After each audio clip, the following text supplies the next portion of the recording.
La foi qui me fait vivre. Les justes vivront par la foi, le 29 avril.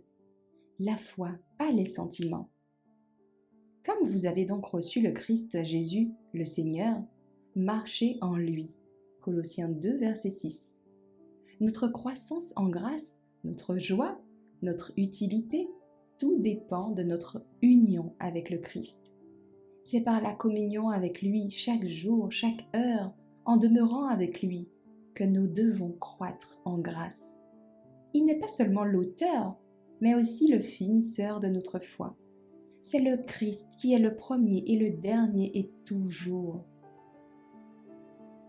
Il doit être avec nous, non seulement au début et à la fin de notre parcours, mais à chaque étape du chemin. Vous demandez-vous, comment vais-je demeurer en Christ? De la même manière que vous l'avez reçu au départ. Comme vous avez donc reçu le Christ Jésus le Seigneur, marchez en lui. Colossiens 2, verset 6. Le juste vivra par la foi. Hébreux 10, verset 38. Vous vous êtes donné à Dieu pour être entièrement à lui, pour le servir et lui obéir. Et vous avez pris le Christ comme votre sauveur. Vous ne pouviez pas vous-même expier vos péchés ou changer votre cœur, mais vous vous êtes donné à Dieu et vous croirez qu'il a fait tout cela pour vous à cause de Christ. C'est par la foi que vous avez appartenu au Christ. Et c'est par la foi que vous devez grandir en lui, en donnant et en prenant. Vous devez tout donner. Votre cœur, votre volonté, votre service, vous donnez à lui pour obéir à toutes ses exigences.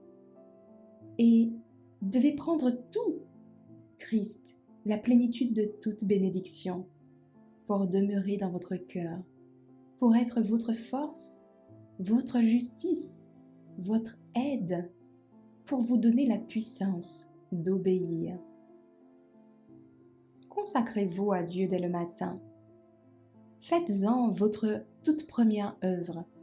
Que votre prière soit « Prends-moi, Seigneur, comme étant entièrement à toi.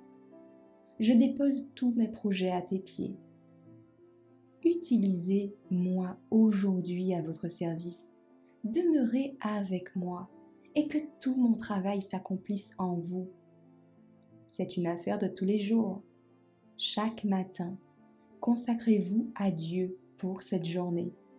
Abandonnez-lui tous vos projets qui seront réalisés ou abandonnés selon ce que sa providence vous indiquera.